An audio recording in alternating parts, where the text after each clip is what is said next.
মুখ্যমন্ত্রী বিরোধী দলনেতা যখন ছিলেন তখনও এসেছেন।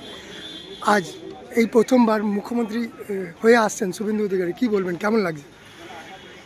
দেখুন, প্রথমবার আমাদের জেলায় আসছেন, নিশ্চিতভাবে আমাদের সবার ভালো লাগাতে আছি। প্রথমবার আসছেন মুখ্যমন্ত্রী হবার পর, তো নতুন জেলা ঘোষণা হয়েছে, উনি এখানে আসছেন বন্যা কবলিত এলাকার কীভাবে বন্যা থেকে মানুষকে রক্ষা করা যাবে তার জন্য প্রশাসনিক মিটিং।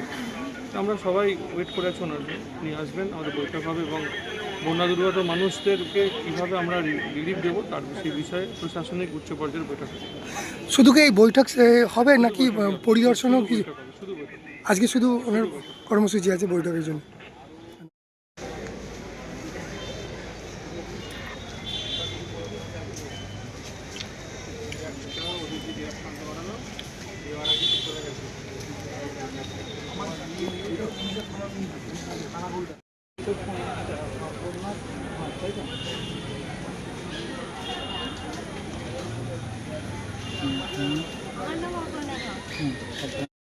আজকের যিনি বর্তমান মুখ্যমন্ত্রী গত 3 মাস আগে বিরোধী দলনেতা থাকাকালীন এই বন্যা পরিস্থিতির সময় সর্বপ্রথম তার নজর থাকতো হুগলি ডিস্ট্রিক্টের মধ্যেই আরামবাগ।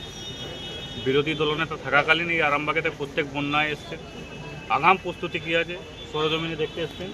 মুখ্যমন্ত্রী হওয়ার পরও সেই একই অভ্যাস, একই রুটিন, অর্থাৎ আরামবাগের বন্যা পরিস্থিতির অবনতি যাতে না হয়, সাধারণ মানুষের পাশে যাতে সহযোগিতা করতে পারে টানাতে পারে।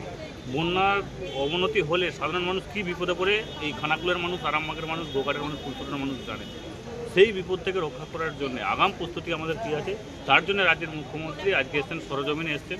এখানে এসে প্রথমে দুটোয় সম্ভবত ল্যান্ড করবে, হেলিকপ্টার থেকে ল্যান্ড করার পর এসডি অফিসে একটা প্রশাসনিক বৈঠক করবে। বৈঠকটা অনলি ফর বন্যা নিয়ে, বন্যা নিয়ন্ত্রণ নিয়ে কী করে করা যায় এবং আগাম প্রস্তুতি আমাদের কী আছে বন্যা নিয়ে। সেখানে বিভিন্ন সরকারি আধিকারিকরা থাকবেন, আমরা মহকুমার 4 জন বিধায়ক থাকবো। এইটা নিয়ে তো আলোচনা আছেই। উপরন্তু একটা সমস্যা যে জায়গায় এই আরামবাগের বন্যা নিয়ন্ত্রণ করতে গেলে যে সমস্যাটা সব একটা বড়ো সমস্যা হচ্ছে, এখানে ইরিগেশন আর ঠিকঠাক করছে, ইরিগেশনের একটা সমস্যা আছে এবং নদীগুলো ড্রেজিং হয়নি, অর্থাৎ নদীগুলো দীর্ঘদিন ধরে ড্রেজিং না হওয়ার ফলে নদীর যে নম্রতা সেটা কমে যাচ্ছে, কমে যাওয়ার ফলে জল ওভারফ্লো হয়ে গ্রামে ঢুকে যাচ্ছে। সেই বিষয়টা নিয়ে আলোচনা আছে। উপরন্তু সালেপুরে পশ্চিমপাড়া এবং যুগিদার যে ঘাট আছে সেখানে যেখানে গ্রামের মধ্যে জল ঢুকেছিল সেই জায়গাগুলোতে যাওয়ারও কথা ছিল, কিন্তু গতকাল সেই গ্রাম থেকে জল অলরেডি কমে গেছে, নিচে নেমে আসছে। সেই জায়গাটা এখান থেকে বৈঠক শেষে সেখানে যেতেও পারে, এখন ওটা কনফার্ম নয়, তবে আমাদের কাছে খবর আছে যাওয়ার কথা আছে, কিন্তু 100% কমপ্লিট। কোন কোন জায়গায় যেতে পারে বলে মনে হয়? সালেপুর, পশ্চিমপাড়া এবং যুগিদা যাওয়ার সম্ভাবনা আছে, কিন্তু দেখা যাক মিটিং হওয়ার পর বুঝতে পারবে। বিগত দিনে দেখা গেছে আপনি, বিশেষ করে আপনি এবং মহকুমা শাসক বিভিন্ন জায়গায় ত্রাণের জন্য তিরপল এবং শুকনো খাবার পৌঁছে দিয়েছেন। তো খানাকুলের অবস্থাটা বন্যা যেমন আপনি বললেন, তো মুখ্যমন্ত্রী কি খানাকুলে যাওয়ার কোনো ব্যাপার আছে? না, আজকে খানাকুলে মুখ্যমন্ত্রী যাবেন না, কারণ ওখানে আপনারা জানেন রাজ্যের স্বাস্থ্য প্রতিমন্ত্রী সুমনা সরকারকে পাঠানো হয়েছে সকালে। মুখ্যমন্ত্রীর নির্দেশে উনি গেছেন, ওখানে উনি ছিলেন এবং উনি আরামবাগটায় প্রশাসনিক বৈঠক শেষে আরামবাগে সালেপুরে যাওয়ার কথা আছে, এখনও কনফার্ম না, দিলে আপনারা জানতে পারবেন। ধন্যবাদ।